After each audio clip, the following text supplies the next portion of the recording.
vous êtes là. Je vais vous faire ma sélection de jeux en roll and write. Alors, c'est techniquement pas tout à fait exact.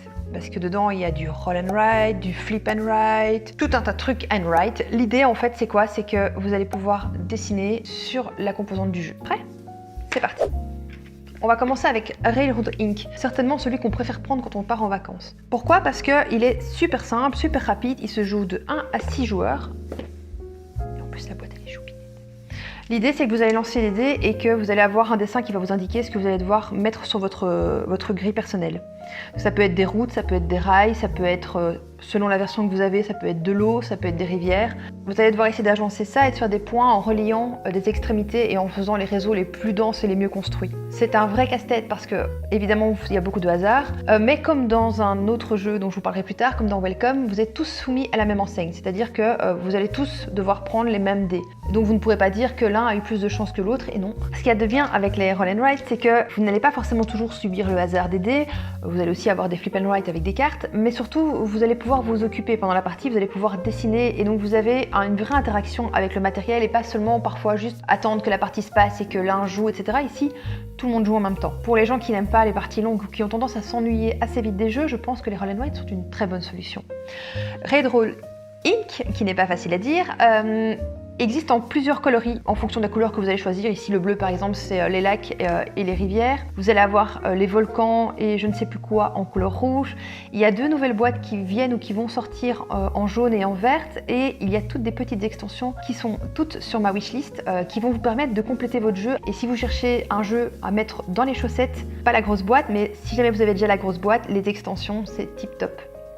On poursuit avec Trek 12. Trek 12, tout le monde en a parlé.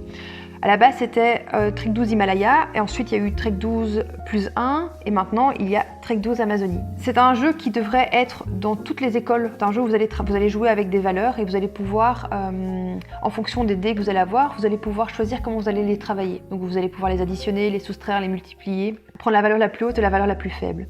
Et donc à chaque fois, en fonction des 2 dés que vous aurez, vous pourrez modifier le résultat, et enfin, en quelque sorte, et le placer sur une carte en fait de l'Amazonie. Il y a des petites subtilités par rapport à l'Himalaya, dans le sens où quand vous avez placé des chiffres dans les ruisseaux, dans les cours d'eau, vous devrez avoir choisi la valeur la plus haute ou la valeur la plus basse, la valeur la plus haute.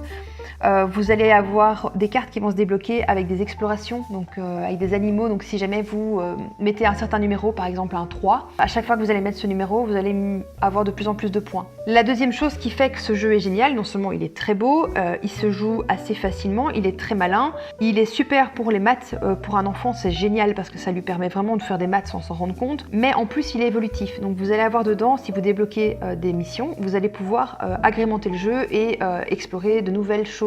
Vous allez pouvoir poursuivre votre aventure en Amazonie et votre jeu va devenir de plus en plus corsé ou de plus en plus intéressant encore. Voilà, donc ça, que ce soit le Trek 12 normal ou le Trek 12 Amazonie, un très très chouette jeu, mais plus avec des maths et moins avec du dessin. On continue avec Trails of Tucana, qui est plus familial. Ici, vous allez avoir des cartes et vous allez devoir relier des zones. Donc, une zone, par exemple, marécageuse, en fonction de ce que les cartes vont vous dire. Il n'y aura pas de dés, ce seront des cartes. Le but étant de relier les villages à le maximum de curiosité. Chaque fois que vous allez relier des choses, ça va vous faire gagner des points. Ça se joue très vite. Si vous cherchez un jeu famille, que vous détestez les dés, ici, voilà un flip and write et qui marche excessivement bien pour une durée de 15 minutes. On part pour l'espace avec, je pense, une des sorties les plus attendues cette année, qui est Welcome to the Moon. Welcome, je crois que c'est le jeu qui a vraiment révélé le roll and write, ou du moins le flip and write, puisqu'ici il n'y a pas de dés non plus, et qui a fait que c'est devenu vraiment une vraie mode en fait. Et il y a le Welcome de base où vous aviez construit des quartiers, des villages avec des cartes en fonction des numéros, vous deviez les mettre de façon croissante dans votre rue. Il y a eu Welcome to Vegas qui était plus corsé, et maintenant il y a Welcome to the Moon qui non seulement est déjà avec un thème génial parce qu'on part faire la conquête de l'espace, mais en plus ici vous allez partir pour une campagne. Donc vous allez avoir 8 jeux en un en fait, qui vont aller d'un niveau de facilité qui est plus facile encore que le Welcome de base, jusqu'à un niveau de difficulté qui sera comparable ou un petit peu en dessous de Welcome to Vegas. Chaque feuille, donc ce sont des Velleda, c'est plus des feuilles de papier, chaque feuille vous permettra vraiment de jouer de façon totalement différente. Il y a une vraie rejouabilité dans le jeu Donc voilà, donc ça c'est très cool, ça se joue aussi de 1 à 6 joueurs et ça se joue en campagne. Alors nous on n'a pas encore eu le temps de tester, mais j'ai hâte de le faire. Vous allez pouvoir vraiment faire une vraie mission où, un peu comme dans un livre dont vous êtes le héros, où vous allez vraiment partir dans l'espace et découvrir des choses et en fonction de vos parties, vous allez pouvoir débloquer des choses. Si vous avez aimé Welcome, c'est génial. Si vous n'avez pas connu Welcome, c'est pas grave, vous pouvez très bien démarrer avec cette boîte là, et voilà. Lantern Dice est plus abstrait,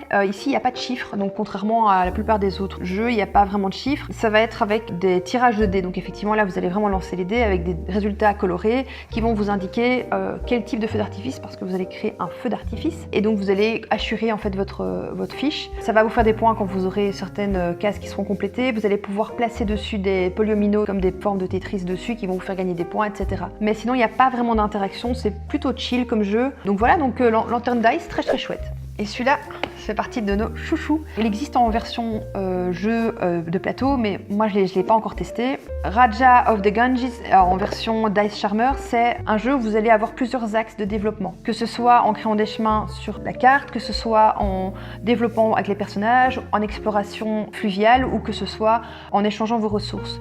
Votre choix va influencer le jeu des autres. Et le premier qui arrivera à croiser ces deux pistes, car vous allez avoir deux pistes de progression de part et d'autre de la feuille, entraînera la fin de partie. Et donc il y a un système de scoring qui est différent. Vous allez pouvoir avancer sur beaucoup de choses. Celui-ci fait vraiment beaucoup de combos. Pour moi c'est vraiment un roll and write version plus gros joueur, donc les parties sont un petit peu plus longues, il faut compter quand même 45 minutes. Et là ça ne se joue pas en solo puisque du coup vous êtes vraiment dépendant de l'interaction avec les autres joueurs. Raja of the Ganges est vraiment très bien. Et dans le côté expert, on termine avec un jeu à la belge. C'est le jeu le plus expert de toute la gamme et c'est un jeu qui est sacrément malin. C'est un jeu de dés où vous allez écrire sur des feuilles. Vous allez avoir beaucoup d'éléments qui vont varier. Vous allez avoir les dés qui vont pas toujours être au même endroit. Vous allez avoir un certain nombre de tours limités. Vous allez avoir beaucoup de frustration dans le jeu dans le sens où vous allez vouloir développer beaucoup de choses mais vous n'aurez qu'un nombre de temps et d'actions limité. Pour moi, c'est vraiment un jeu beaucoup plus corsé.